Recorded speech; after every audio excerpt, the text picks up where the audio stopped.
Okay, I'm going to go, got it. Oh, got it. Okay, we're on. Hello out there in YouTube land. For our guest for this session of the Diner Talks, we welcome Mr. Gary King, coming to us from Los Angeles, California. Gary, thank you for being with us today. You're welcome. Could you begin by telling us a little bit about yourself? I shall. By the way, hello to YouTube land. But I was born in Philadelphia Oh, in March in the mid-50s. And that may ring similar to you, Mr. Watson. Yes. you were born March? I yes. never knew you were born in March. Yes. 1954, right? Yes, 54, Oh, yes. Really? March what? What day in March? Ninth. Ninth? Oh, yes. so like that's like you were like my grandmother. Okay.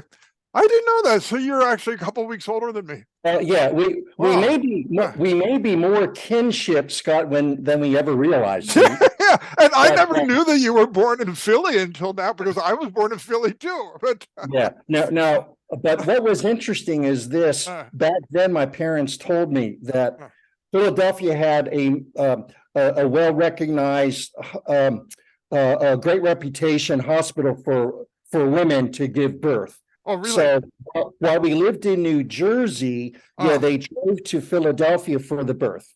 Really? Oh, I didn't know that. So what hospital was that? Believe it or not, it was called Women's Hospital. Women's Hospital. I never knew that. That's a clever name, isn't it? Yeah. Those Philadelphia people, they got the groove. They're way up there. So I was born there, and then of course I was raised in a town called Riverton, and you know that quite well. I do. Well, tell us about Riverton. I mean, I know it, but our audience don't all know it. But yes, Riverton is a small town founded in 1851. Some of this I know by heart, Scott. It was founded in 51, and believe it or not, originally, wealthy Philadelphia citizens began building large homes along the riverbank. That's how the town got built or founded, so to speak. And the name Riverton because it's a town on the river. Wow, I mean, how creative, That's true. They were all your game. Yeah. But if I could describe Riverton, Scott, for viewers, I would use the word idyllic in so many ways, because the streets were primarily the streets were tree lined, a lot of shade, a leafy neighborhood. Single family homes for the most part. I felt safe growing up there. And it had an easy, what's now called walkability. In other words, remember, it had great walkability. Whereas a lot of towns may not have that.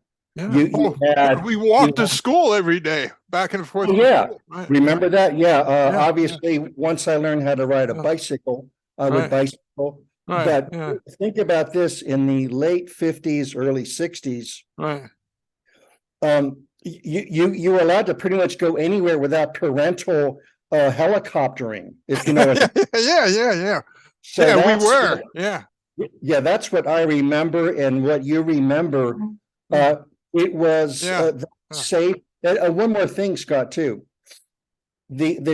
Our house, maybe you can differ, but at our house, we never locked the door, the front door. I kid you not.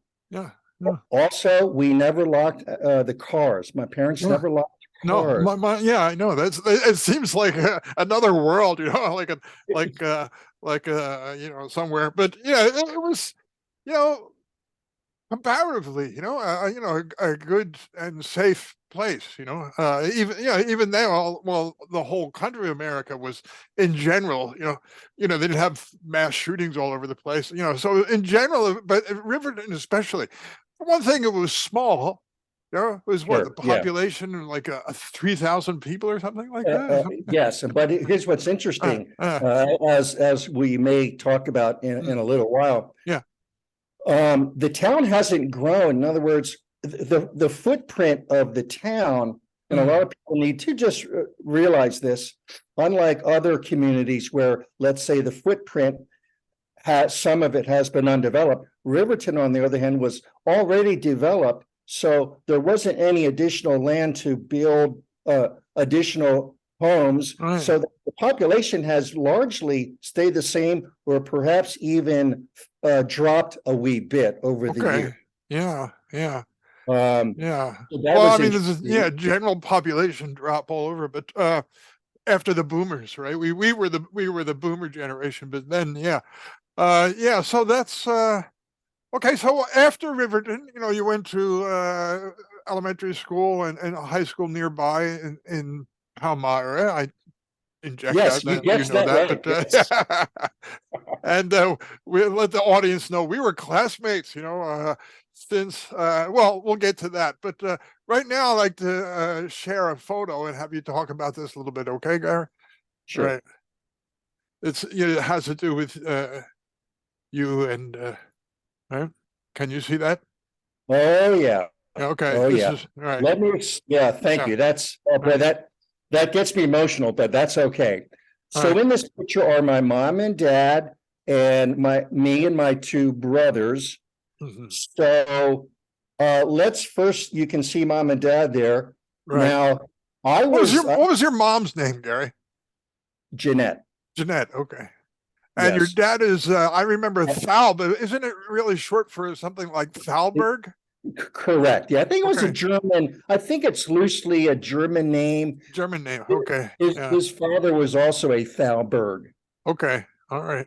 So, okay. Yeah, there they are in their glory. Now, I'm guessing this had to have been around 61 or 62. Okay. And I do know by looking at the top of it, we were on an Easter vacation at one of their relatives, if you will, my relative also.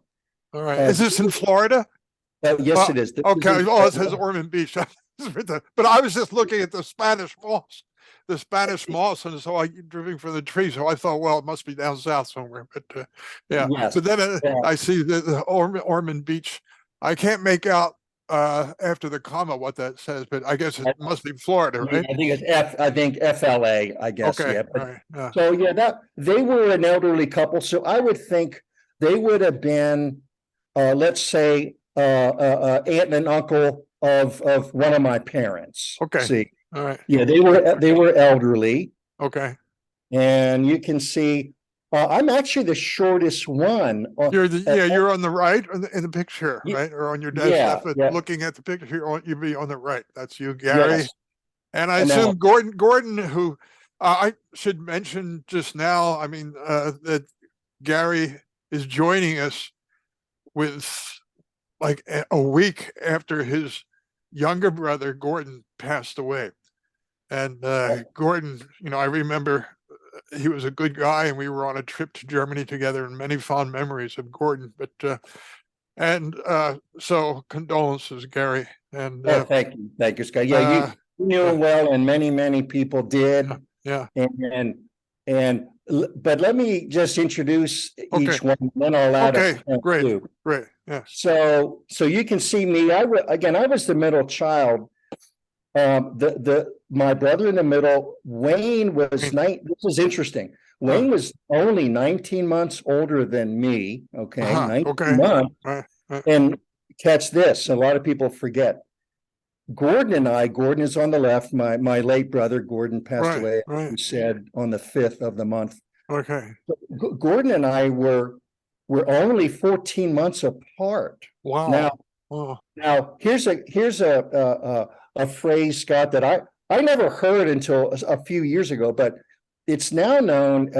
They call us, because we were so close in age, they call us Irish twins. In other words, not necessarily like twins, but so close in age. So close, right, yeah. Yeah, so really, I look at Gordon as my Irish twin in the modern phrasing. Yeah. And while I'm on that photo, we did vacation almost every year down in Florida. Okay. So that got to be a family tradition, driving from New Jersey. Of course, we didn't fly in those days because of the cost. Right. Yeah, back then, yeah, flying was well, different. Yeah. Yeah, it was a luxury, wasn't it? Yeah.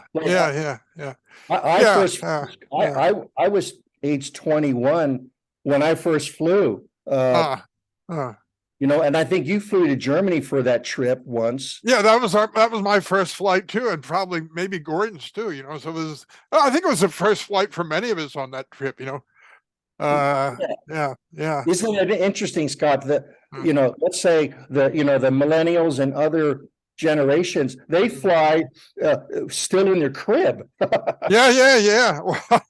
Well, I know our kids did. We flew back to America. They were, and they had to use what was it called, a bassinet or something you hook on the wall in front of the seats or something. And exactly. Yeah. Well, of course, and that was a necessity. It was not, because I had to go back and visit my folks. Gary, do you do any genealogy? So you mentioned that your dad's name is a German name. Do you know any, like, when his family, when they came to America, were they there for a long time or what? Okay, I've got one interesting nugget that I'm going to share with you right now. Okay. But so let me start off with that one. Okay. I have one of my first cousins, a female. She lives in Florida. She's still alive. But her husband, who is retired, he loves to look at ancestry and genealogy and so on. Right. So he determined this probably about 6-7 years ago. Okay. And I had the pie chart or the family tree. Okay. And listen to this.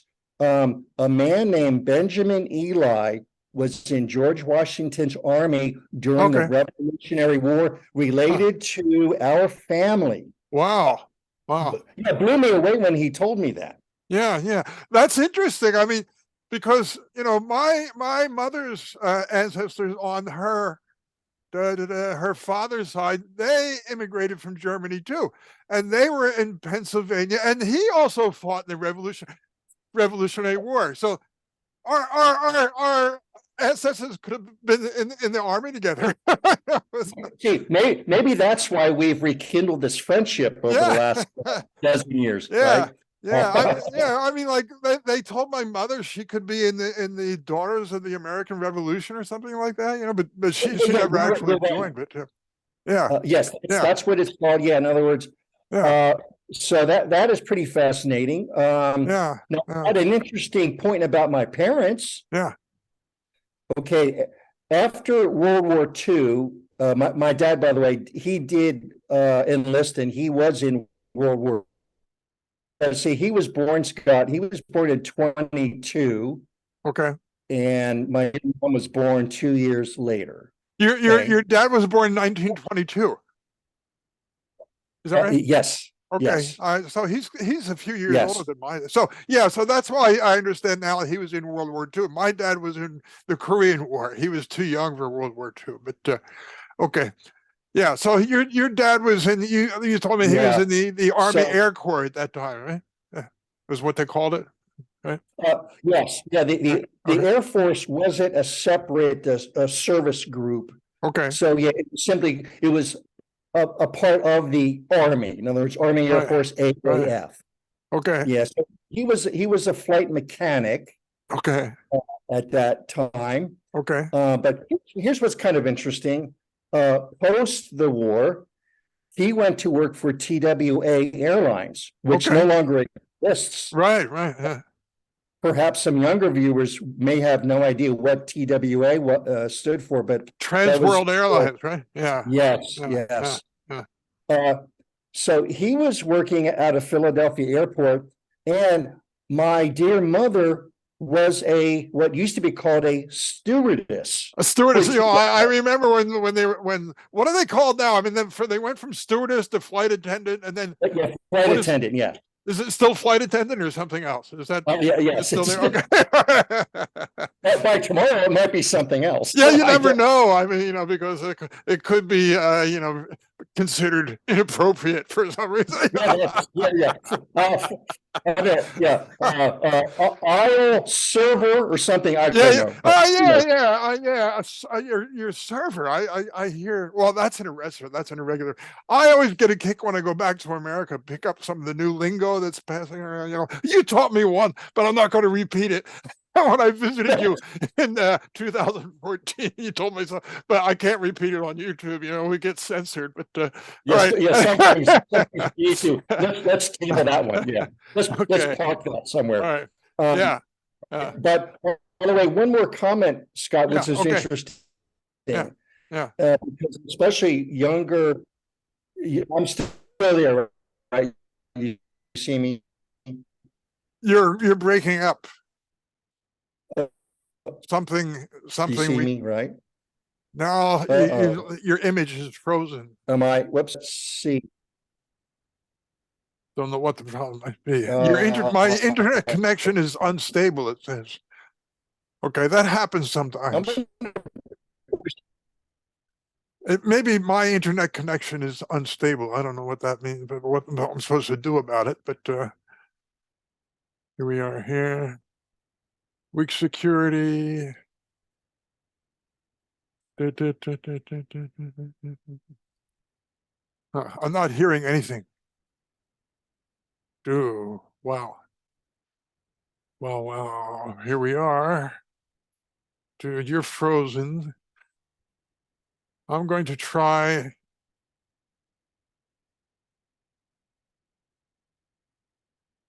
All right. It seems like back on now. Are we on? And you have to unmute, Gary. There. Okay, here we are. All right. Okay. We're back. Apologies. Now, what were we talking about? Okay, I've got one more interesting point, Scott. Okay. Is that better? I hear you. Better? Yeah. Okay. Another interesting point about the way business was in America and the world was back then. TWA, when my parents married in March of 50,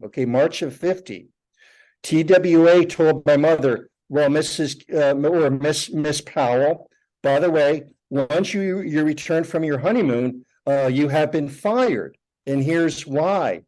The airlines did not approve of married women working on an airplane because of the temptations to, let's say, perhaps cause a problem with the marriage. See, they didn't want married women, perhaps getting into a romantic relationship with a passenger. So she was fired once she married my dad. Wow. Isn't that interesting? It is. It's shocking. So, well, given those times and, I mean, from now, our perspective now, can you hear me? You're frozen again. Can you hear me? Yes. Okay. Yes. Oh, yes. Okay. Yeah. The different times, and and just some of the rules they had for female school teachers, for women school teachers, were also, from like something out of the 19th century, and sure. I mean, I was looking at there's a book actually called The Rights of Teachers, and it has these cases from all the court cases from the past, right? That and women were not allowed to women school teachers were not allowed to be seen in public with any man who's not their husband or their father. Oh, is that right? Oh, my goodness. Yeah. How times have changed. Well, yeah. So anyway, I wanted to, speaking of war, you mentioned your dad was in the war, and we talked about this on email the other day, but you're interested in the Vietnam War, right? Yes, yes, ma'am. Okay. And growing up, we're growing up the same time, and the Vietnam War was raging, right? People were either volunteering to go or being drafted. They had started the conscription and so forth, right? And how was that emotionally in your house? I mean, at that time, say around the time 1968, there was this anti-war movement going on, and in the spring of 1968, on the news, there was showing the students at Columbia University protesting. They had to shut down the university and so forth. And what was your father's reaction to that whole scene with the and how was that in your house with you and your brothers? Were you ready to go off and fight in Vietnam or what? Okay, that's an interesting question, Scott, a deep question. My memory, of course, when you think about it, we were give or take about 10 years old in 64. Right. So one of my first images was this, even though it wasn't in color, when my dad was reading the newspaper, almost every day I would see photographs of soldiers, and also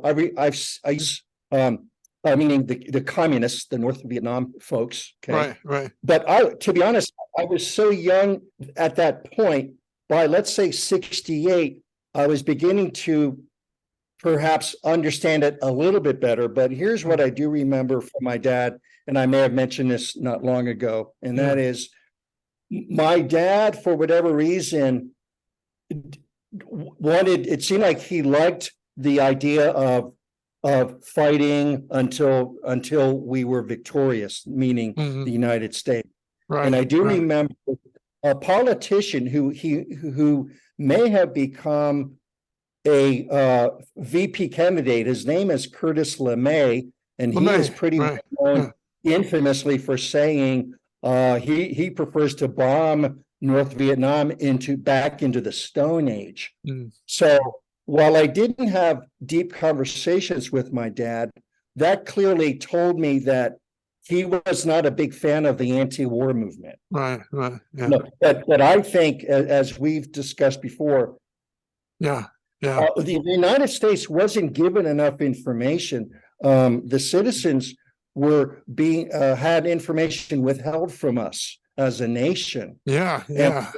When the Pentagon Papers were leaked, that really changed a lot of people's minds about what we were doing and what we should have been doing. But again, I find it fascinating, Scott. There's an author that probably pulled me into that also, which would be, the author was David Halberstam. He wrote The Best and the Brightest. And that book really drew me into the background of how the United States got into the war, and who we listened to and so on. Again, I just find it beyond fascinating. I probably have read 8 books, if not 10 books, on Vietnam in the last 25 years. Okay. And what? How after reading these 8 and 10 books, how has your feeling about Vietnam evolved? I was certainly not informed, but the current book I'm reading was written in 2018. Okay. And I'm convinced that we didn't understand the war. We made terrible miscalculations. And one of them is this, that some viewers may have heard of. And that is the domino theory. That one, Scott, the domino theory was part of the reason. And that actually was pushed by Eisenhower. Remember, Eisenhower, of course, was president until the end of 60. Yeah. Right. Well, so Eisenhower, he was one of the big proponents of the domino theory that you and I and many others I remember that like it was yesterday. So the idea was if Vietnam fell, so would the rest of Asia. Right. And so that was a big one. Yeah. The other thing was we didn't understand most of Vietnam, they simply wanted to have foreign powers out. Okay. Yeah. As you know, in the 50s, of course, the French were finally. It was a French colony. Yeah. Right. But in the eyes of the Vietnamese people, South and North, they looked at us as the new colonial power. Yeah. So how could we embrace the United States? Right. See, we just read that, or we were blind. The leaders were blind to it. Yeah. So that's what I gather. It was a terrible waste of resources and so many deaths, of course, upwards of 58,000 Americans. Right. So you feel that basically it wasn't worth the effort, right? It wasn't worth all the money and all the lives that were lost, both the Vietnamese lives and American lives. It was total waste. Yeah. And it's interesting to I sort of had some I don't know, I guess you call it anger about that. But then, eventually I realized, that, the Soviets, they were doing the same thing, and so, I mean, there was the Cold War, right? And they were brainwashing their citizens just like our government was trying to brainwash us, right? Into believing that this is a necessary war and so forth. And, they were interested in the spread of communism and, right, their way of life. And we were interested in the spread of our way of life, what we call democratic capitalism, whatever you want to call it. But, and so, I don't know. I just mass insanity. I'm not sure, but I know. Now, here's another point, Scott, from this new book that I've been reading. Here's the other interesting point, and that is this. Actually, right around between 59 and 62, we can now they can now look at Russian archives and comments and so on. We had poor we had poor intelligence from North Vietnam. And it's true that both China and Russia wanted to avoid a U.S. confrontation. In other words, they didn't want another Korea. Right. Where the U.S. pretty much ran roughshod over quite a bit of Korea. But isn't that interesting? But see, from the book I read, the United States leaders misread that China and Russia did not want to get involved. It wasn't until maybe 64-ish, 65 that they said, okay, well, the U.S. looks like they want to have a fight. So that was something I learned in the last month or two. Yeah, that's true. I remember hearing that those archives, the Russian archives, were open for researchers and so forth. But then I heard they were closed again. Are they right now? I think they got closed up again. So, but there was that sort of window of time in there when scholars could go in and see what the Russian government was thinking about. So. You're right about that. I'm sure right now with Putin, it's closed. I guess.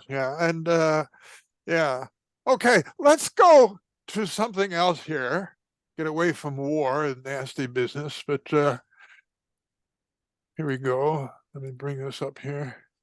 All right, and share the screen.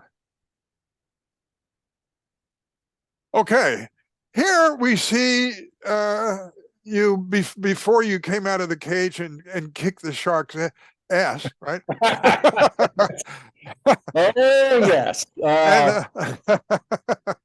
All right, folks. Here's Jaws, right? Okay. I will explain this one. If you notice, you see the name Deanne Beck. That's my wife's previous name. Okay. All right.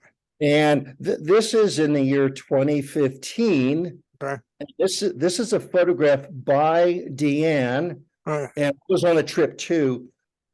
But if you look in the background, you see 4 divers in a cage. Right. Yeah. So Deanne was also in a cage. I was with her. But yes, Okay. she was actually leaning out that way. See, you don't see the grid of the cages. Okay. So you can picture a diver getting, let's say, half of her torso out of the grid to take. Now this was in Mexico, and these fellas were massive. This was probably a female. Females normally are going to be much larger than the male. Okay. For whatever reason. I guess they need more room for the babies. So this was an exciting trip. This took us 24 hours by boat from, I would call it northern Mexico. Okay.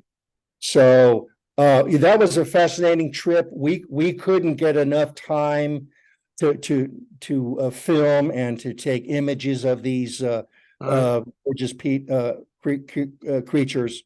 But here's something that I thought I'd remind any viewer, and that is great whites in this environment, they actually are swimming slow rather than swift, okay? Right. And for that reason, even though the size was incredible to see, right, because they were going so slow, it was not a startling reaction, at least for me. In other words, underwater speed is what startles you or amazes you. Right.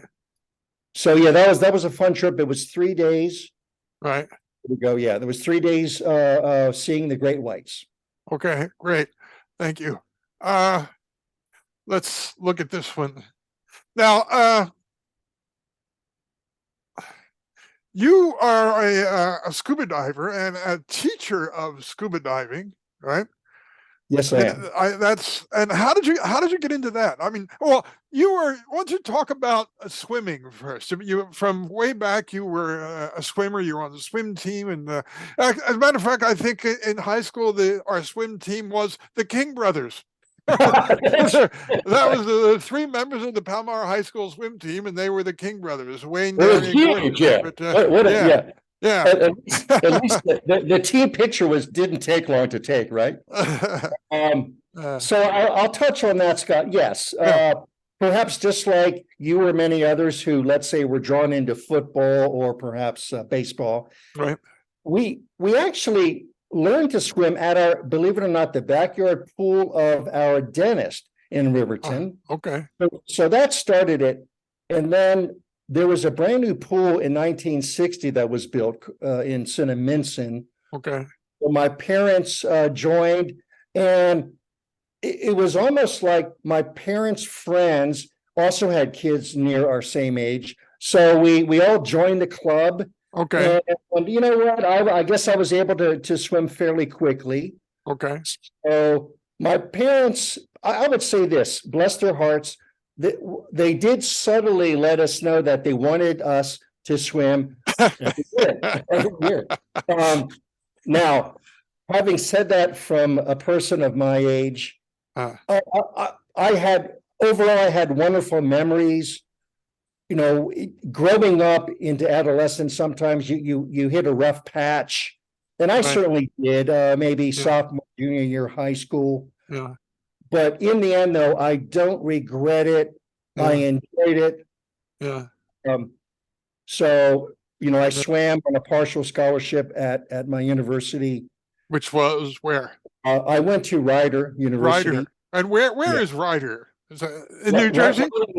Rider is barely 10 minutes from Audrey's School of Princeton. Princeton. Okay. Yeah, so up in the Princeton is, would you call that North Jersey or Central Jersey? It's Central, yes. Central. Okay. So Rider is also in Central Jersey? Yeah. I would say by car, it's like 8-10 minutes from Princeton. What's the name of the town that Rider is in, or the city? It's called Lawrenceville. Lawrenceville. Okay. So yes. Lawrenceville. So did your brothers also go there? All 3 of the Kings went to Rider? No, Gordon ended up transferring to Rider. Okay. So he was there his last 3 years of school. Wayne went to Temple University, and Temple. Okay. he swam there. Yes. Okay. All right. Well, where did Gordon transfer to Ryder from? He was at the University of Miami. Miami. In Florida. Yes. Not Yes. Ohio. Okay. All right. Okay. Okay. Yeah. All right. So again, Okay. it was wonderful time, Scott, and I don't know if we'll get to it, but I think I may have included a photo with my coach next to me way back in the day. I have that. Yeah, and I'll get that. I wanted to ask you how you got into scuba diving. Well, from swimming, obviously you like water, but how scuba diving? Yeah. Okay, a quick story. When I was freshly divorced, I lived in an apartment complex, and a scuba diving store had a bulletin board piece of a flyer and said, "We're going to come to your apartment complex for free, Yeah, and give you a free lesson." That's how I joined. Yeah, I got interested in that way. Wow. Okay. That's and then you became a teacher, right, of scuba diving. Right? Yes, and perhaps, Scott, that's what I do like to do that. I was a product trainer in my career, but I seem like I naturally enjoy teaching people a skill, a task. Okay. So yeah, I was a scuba instructor for about 7 summers, or not, pardon me, 7 years, about 7 years, weekends. So is this oh, wait a minute here. Here we go. Here. Sorry, this is getting back to your that's your swimming coach, is that right? No, I included this. This is right when I got an award. I had won a trip with the company to 2 trips. I won an award to Europe for a week and then Bermuda for a week. Oh, so this is not your swimming coach. No. No. This is my. I'm sorry. This is wrong that's okay.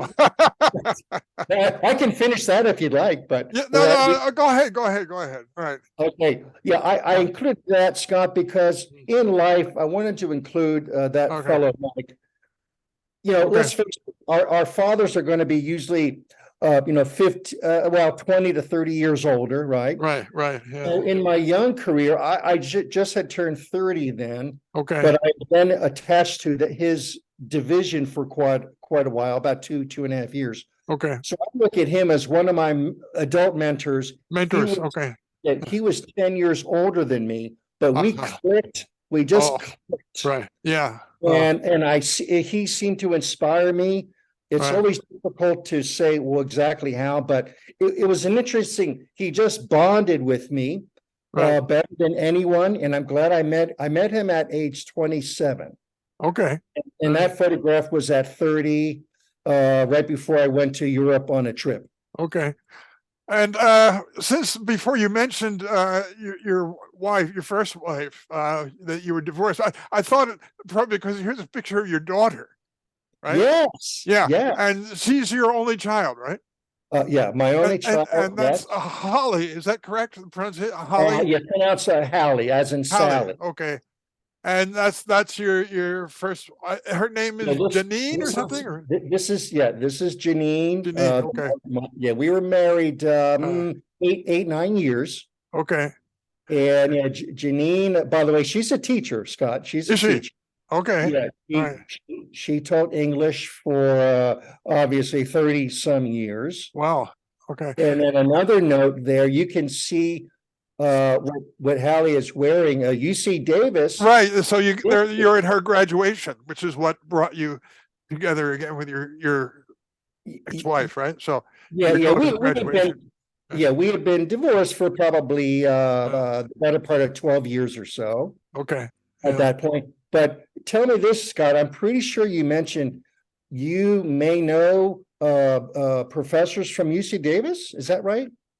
Well, actually, the guy I mentioned to you who wrote the book about Vietnam, the Vietnam War, the what was it called? Notes of a Year Without Sleep or something, like George Evans. Yeah, that was great. Yeah, he's the one he was teaching writing at UC Davis.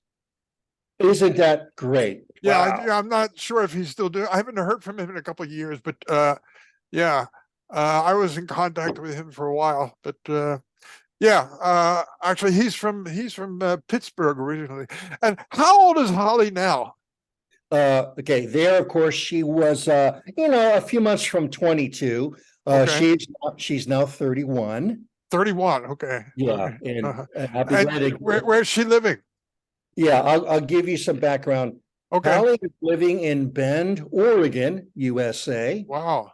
and her master's degree is in city planning. Okay. And believe it or not, that's her job. She's a city planner Okay. for the county she lives in. Wow, that's wonderful. Yeah. Yeah, in other words, and what her job would be, obviously, a developer, contractor will submit their plan to develop a piece of property, whether it be apartments, retail, mixed use, and so on. Okay.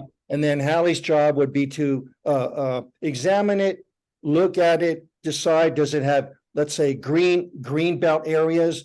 Does it have sufficient parks for kids, right of way access? So there's a myriad of tasks she has to do to, let's say, evaluate. Okay. Wow, that's an important job. Yeah. Yeah, it's fascinating. Yeah. Yeah. Yeah. And so you're in LA, and how far is it to get to where she is in Oregon by car? Well, is it it's really impractical, Scott, by car. Yeah. It's simply way too long. It might take 15 hours, give or take. So really? Oh yeah. Wow. Wow. Maybe I'm off by a little bit, but it's a grueling drive. My goodness, I wouldn't imagine it took so long. So how do you usually fly there, I guess, right?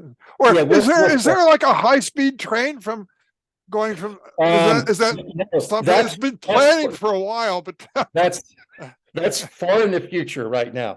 Okay, so very much future yet still. Okay. It's been future for like 20 years, but it's true. Yeah. And this is your present wife, Deanna, right? Oh, yes. Yeah. And okay. What is that gadget she's holding? Is that the that's one hell of a contraption, Scott.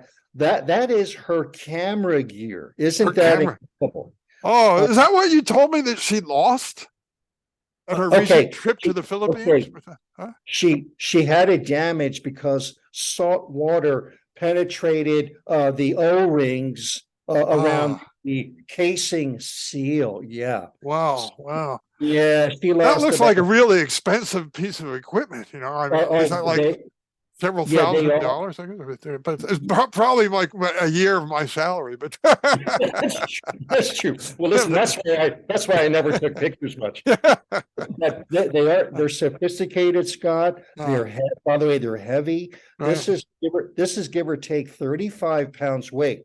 But remember, of course, items are neutrally buoyant. You know, water is such an uplifting element, if you will, right? Yeah. A camera becomes less heavy. It becomes lighter, but it's still pretty heavy. Okay. That picture, notice this is actually in the middle of summer out west. This is out here. And yeah, we were both bundled up. We both had what's called dry suits. It's a thick, heavier suit, but it will keep you warmer. Okay, so a dry suit, I remember the name wetsuit, but a dry suit is something different, right? Yeah. Different than a wetsuit? Yeah, a wetsuit, there's no chance of seawater getting inside of your suit. So it's fully sealed. Okay. It's bulkier, it's more expensive. Okay. I prefer a wetsuit myself, but she doesn't do well in the cold water. Okay. So, all right. What temperature would the water have been there? What temperature would the water have been? On that particular day, it would have been 55. Oh, that's quite cold. Yeah. Yeah. So that's how we look. I would say this, Scott, before we move to another subject. Diving is such a calming, serene hobby as an old person or a young person, but for us, really perfect because other than, let's say, carrying gear to a dive site, because you're neutrally buoyant, so you're going back to that picture with me and the kelp, you are literally neutrally buoyant, gliding through the ocean, and you feel weightless. You feel weightless, and it's relaxing once you begin diving. And tell us a little bit about Deanna, if you would. And how did you meet her, and where is she from? A little bit about her. She's a nurse, you told me, I think. Deanna is a registered nurse, oncology. Okay. And I'll try and keep this short. Yeah. We met on the beach, Scott. How that all happened is this. I had just finished a scuba dive. Right. I was walking out of the water with 5 other guys, and I see her walking along the beach. Now, she happened to know 2 of the 5 guys, because they also take pictures every now and again. This beach is in California somewhere? Laguna Beach, California. Laguna Beach. I was there with you. You were. That's right. You were. So I was there often, and of course, I was immediately smitten. To be honest, she attracted my attention right away. And at that point, we chit-chatted a little bit. And one thing led to another. I agreed to go on a boat trip with her, a day trip, that is. And then one thing led to another. So that was in January of 2015. And by really the end of March, we began dating, and the rest is history. I met her. She was things change. And where is she from originally? She's from California. She is from the Los Angeles area. She is. Okay. Yes, she is. You mentioned Texas. What's the connection with Texas? That period in our lives was this. We did move to Texas for, to be honest, under 2 years, Scott. That was under 2 years. And the original reason was this: her retired father had moved to Dallas area. I see. Also, coincidentally, Deanne's daughter, who was married with 2 children at the time, she also coincidentally lived in the Dallas area. So it was twofold why we moved. Deanne could, obviously enjoy her dad in his retirement years, and also see the grandkids more often. Right. So what ultimately happened was this. Unfortunately, the dad got a very fast case of cancer. He got neck cancer. So within 7 months after we got there, he passed away. Wow. Yes. That's too bad. Yes. And then on another sad note, her daughter was in the midst of a divorce, and she had some substance issues. Okay. Now, the good news is her daughter and her now divorced husband, they're getting along okay. They're still unmarried. They're not married anymore, but they moved to Oklahoma. Right. So the reasons we moved to Texas had vanished. See, right. But I'll be honest, I miss this adopted state of mine.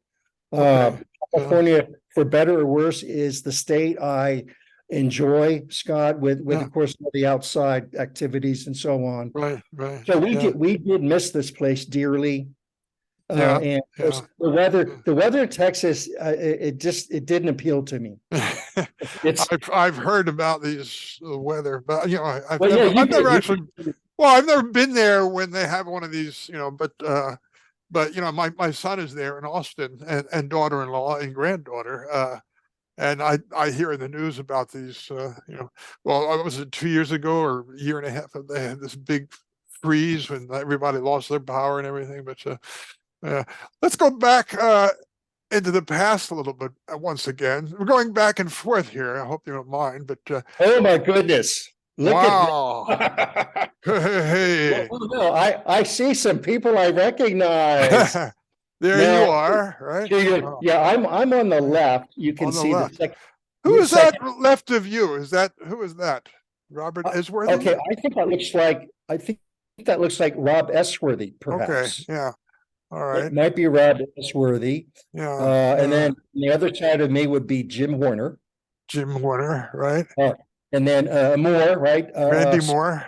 Randy yeah. Moore. Yeah. And incidentally, I visited the guy who's about the same height as you. I visited him, as you know, in February. Bob Whittle. Bob Whittle. Yeah. And then look, yours truly. Yeah, right. I don't know how I got right behind the teacher. I maybe teacher's pet or something. I don't know, but I will tell your viewers. Yeah. You were the tallest, if not the tallest. At that time, yeah. Bob and I were the tallest, but Bob went up and I even more, and I didn't grow very much after that. But isn't it? But yeah, I think it's interesting, Scott. Yeah, your stature was always right at the very, very top. You can see John Martin. I think that's John Martin. That is John Martin. Yeah. Yeah. Oh yeah. And my goodness, the height. And then Bob Suey next to him. Suey. Peter Vaughn. Brad Warney. Right? Brad Warney. He was a neighbor to me, actually. And John Mitchell. Yeah. John Mitchell lived not too far from you, right? On yeah. You were on Elm Avenue. Is that where you were? Okay, we were on Morgan. John was probably either Elm or Linden, maybe. Oh, Linden. Yeah, I think it was Linden, maybe. Yeah, okay. Yeah. Then Dave Evans, right? On the next row down, Dave Evans. Who is that next to Dave Evans? Let me put on my glasses now. I don't remember. Okay, and then that's Judy Jefferson. Yeah, right? Yeah. I had a crush on her, but she moved away. That's got true confessions. I think we all did. Ellen Rapp. A very lovely young girl. Our teacher, Mrs. Franz, who was a wonderful teacher. We had her for 2 years, if I remember. That's how you and I got connected. I remember this memory of we were studying something about some ancient culture or something, and you and I were on this project making a clay city, Sure. and we made all these little clay figurines holding a bottle of wine, and they're all drunk, falling off the wall. Right. I do want to add that. Yeah, I've said this before, Scott, but your memory is so sharp. I mean, I can see why you've had success and so on with teaching and all. But yeah, your memory on something is phenomenal. I can remember quite a bit, but I'm amazed at your memory. Well, the thing I don't really know how to compare. I mean, my memory is just my memory, and I remember it or I don't. But I guess I've seen things as you mentioned where I remember other people don't. But Edith, hello Edith. Edith Martin, hello Edith. She's probably going to watch this. There's I was going to say. Yeah, Michelle May, Mickey May, Kathy. What happened? She was always what shall I say? She seemed more mature in some ways. Yeah. She moved away. And then we all had a crush on her too. Absolutely. Yeah, a lot of people had a crush on her. By the way, can I make one comment? Right above Kathy, of course, that's John, Scott. I thought I mentioned this. John visited me in California. John Mitchell. Okay. Yeah. Really? He's still alive? No. He passed at around, I think, 45-ish. Okay. I thought I remember hearing that he passed. Yeah, okay. But so he visited you before, obviously. But but long before cell phones, somehow John found me. I don't know how he did. Maybe my name was in the phone book then. But John, bless his heart, visited me for an entire week in 1983. Wow. So that was pretty cool. We were 29 or so. Yeah. Yes, sadly, I heard he did pass. Wow. Yeah, he was a good guy. I had a lot of fun. I was friendly with him too when I was in elementary school. Yes. And okay, on the right, the second row is Steve Hahn over there on the floor, right? You got it. And bottom row left, is that Linda Stuckey? I think it is. Yes, okay. That looks like Linda. Yes. All right, and then next to her is Cindy Yancic. Cindy Yancic, very nice. Nancy Haynes, right? I forgot about her. Very Yeah, nice. she moved away. She wasn't with us in the high school, but Linda Thal, Oh, I right? remember Linda Thaw. I Yeah. kind of remember. I think she continued on to high school in the same place. Ellen Doherty, is that right? Yeah, Ellen Doherty. Yeah. Melinda Souter. Yeah, yeah. I liked them both. They were very nice. Yeah, very Yeah, nice. yeah, yeah. Nice people. Yeah, and Pat Cooper. Is that right? Yeah. Pat, yeah. Okay. And Yeah. Joyce Reber. Joyce Reber is no longer with us. I heard. That is what I heard. Yeah, Yeah. she had perhaps breathing problems, Scott. Yeah, Okay. Yeah. I was sadly hearing that. By the way, of course, back to Patty. Yeah, Patty's a highly successful Los Angeles real estate Yeah, I heard. Yeah, yeah, executive. yeah, yeah, yeah, She's had a great yeah. career. Definitely an achiever. Yeah. Yeah. Anyway, see, I'm looking at that. That would have been what, 1966. So that could have been the fall of 1966, I suppose. Okay. That photo. Okay. So yes. quite some time ago. All right. Well, Gary, we have other pictures. So just let me show this one more of the three brothers. And we have a bit more time. Okay, so here they are, right? The King brothers. There's you on the right. Gordon, rest in peace. Wayne, rest in peace. When was this taken? Yeah, I'll explain. This was in 08. Okay, this was 08. And the reason I sent this, Scott, is that this is Wayne was diagnosed with cancer exactly 2 years after this. So it was the last healthy time that we were together. Wayne would have been what, maybe age, let's see. He was about 56. Gordon was 53. I would have been, I guess, 54 years old. Okay. So that was a great time. We were actually at an informal wedding reception for Wayne's youngest daughter. Okay. So this happened to be in suburban Cleveland, Ohio. Okay. And well, we have a few minutes. In the few minutes, I want to ask you, I don't know what you call it, philosophical or something like that. We're both 69 years old. What do you think is, if you wanted to give some wisdom to viewers who are maybe younger than us or so forth, what do you think is the most important thing in this event that we call life? That's a great question, Scott. I recall you've asked others. I haven't necessarily prepared for it, but I'll give you in general how I look at it. And let's face it, I think we all evolve ultimately through life. Right. I would say, among other things, people have to remember this is a one-act play. Think about this is a one-act play. We don't get a second chance. So that's something very important. Okay. I also like this informal philosophy. I call it, and I borrow this from someone else, in that this is called a philosophy of tomorrow never knows. And what I take that as meaning that because we're not guaranteed a tomorrow, we should try and do what we want to do right now or plan it. Okay. I'll give you a couple examples.